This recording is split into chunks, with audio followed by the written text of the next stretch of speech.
Bienvenue à Français 10 minutes. Le garçon ingénieux. Dans un petit village, vivait un garçon ingénieux nommé Jacques. Jacques aimait jouer, mais sa famille ne pouvait pas se permettre de lui acheter de nouveaux jouets. Alors, il trouva une solution créative, il fabriquait ses propres jouets à partir d'objets anciens et jetés. Chaque jour après l'école, Jacques se promenait dans le village, cherchant tout ce qui pourrait être utile. Il ramassait de vieilles canettes, des bouteilles en plastique, des morceaux de bois cassés et des bouts de tissu.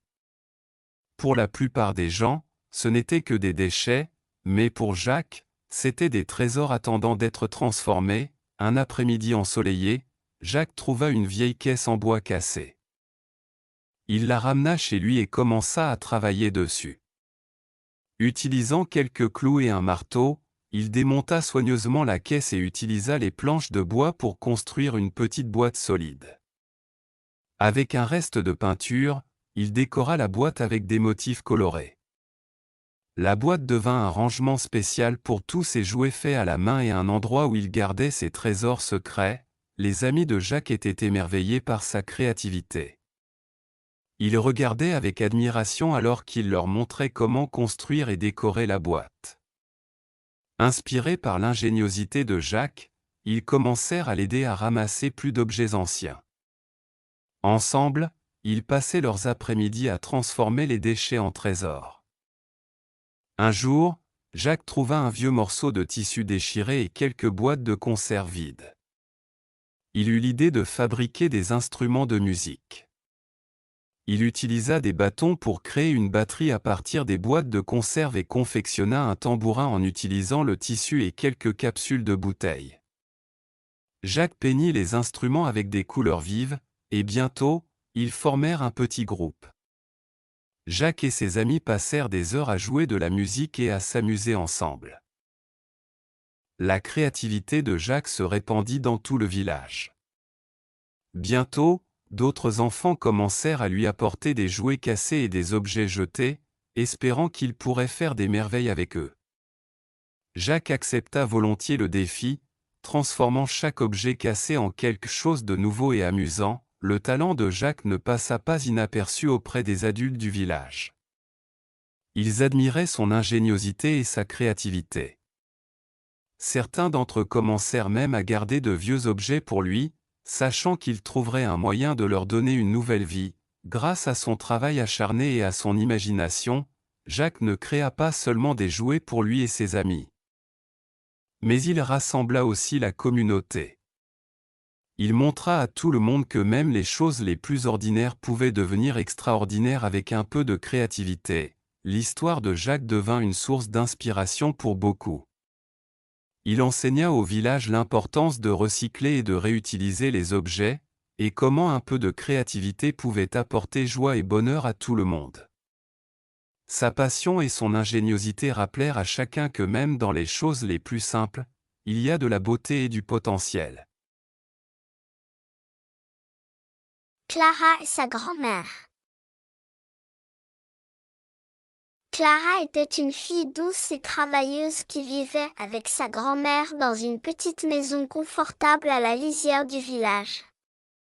Ses parents étaient décédés quand elle était très jeune, et sa grand-mère avait pris la responsabilité de l'élever. Chaque matin, Clara se levait tôt pour aider sa grand-mère avec les tâches ménagères. Elle balayait les sols, arrosait les plantes et nourrissait les poules. Clara aimait beaucoup sa grand-mère et voulait alléger son fardeau.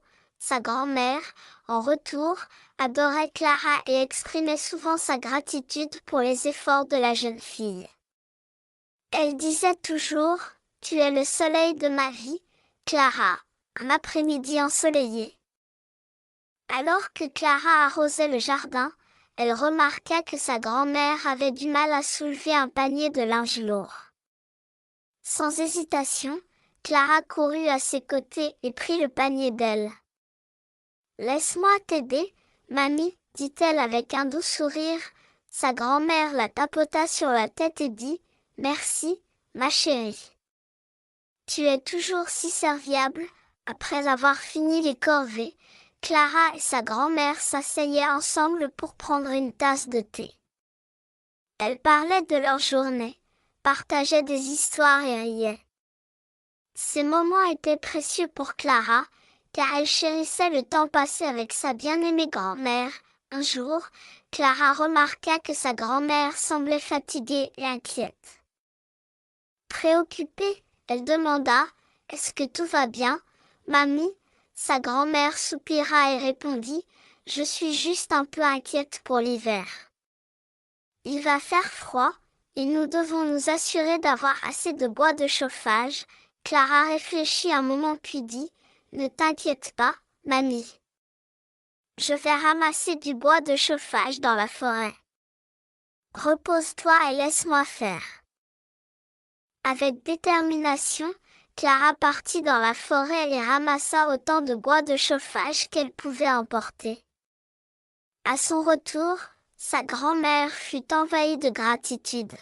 « Tu es une bénédiction, Clara, dit-elle avec des larmes aux yeux.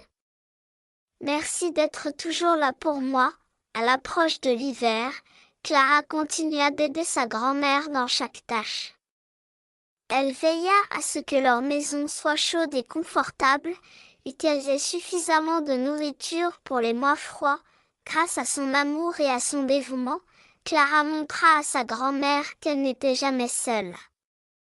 Leur lien se renforça chaque jour qui passait, et ensemble, elles faisaient face à chaque défi avec courage et détermination. La nature travailleuse et le cœur généreux de Clara faisaient d'elle la fierté du village.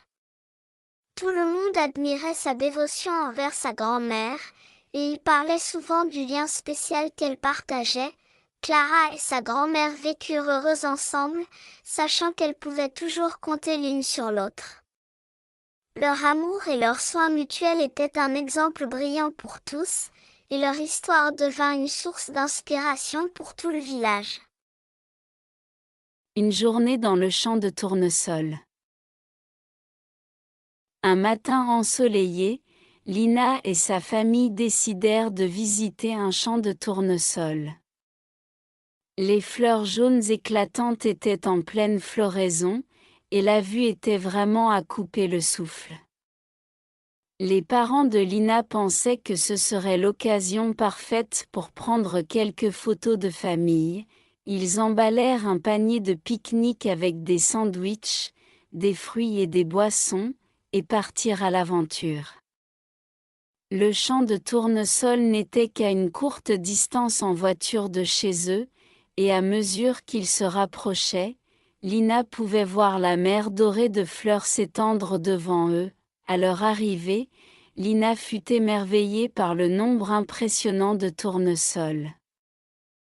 Chaque fleur se tenait droite, face au soleil, avec ses pétales jaunes éclatants et ses centres bruns foncés. Le champ bourdonnait du son des abeilles et des rires des autres visiteurs venus profiter de cette belle journée. Le père de Lina installa l'appareil photo pendant que sa mère étalait une couverture pour leur pique-nique. Ils prirent tous leur tour pour poser parmi les tournesols, capturant ainsi le moment pour toujours. Lina tourbillonnait dans sa robe d'été, ses cheveux attrapant la lumière du soleil alors qu'elle riait de joie. Après avoir pris des photos, ils s'assirent pour profiter de leur pique-nique. Ils mangèrent de délicieux sandwichs, des fruits juteux et sirotèrent des boissons rafraîchissantes. Les parents de Lina lui racontèrent des histoires de leur propre enfance, et Lina écoutait avec de grands yeux, imaginant ce que c'était. Une fois qu'ils eurent fini de manger, Lina et ses parents décidèrent d'explorer davantage le champ. Ils marchèrent main dans la main, admirant de près la beauté des tournesols. Alors que le soleil commençait à se coucher, la lumière dorée rendit le champ de tournesol encore plus magique. La famille de Lina prit quelques photos supplémentaires pour capturer la beauté du coucher de soleil. Lina ressentit un sentiment de chaleur et de bonheur en se tenant parmi les tournesols, sachant que cette journée serait un souvenir précieux. Sur le chemin du retour, Lina ne pouvait pas s'arrêter de parler de combien elle s'était amusée. Ses parents souriaient, heureux de voir leur fille si heureuse. Ils promirent de revenir au champ de tournesol l'année prochaine, pour créer de nouveaux souvenirs ensemble.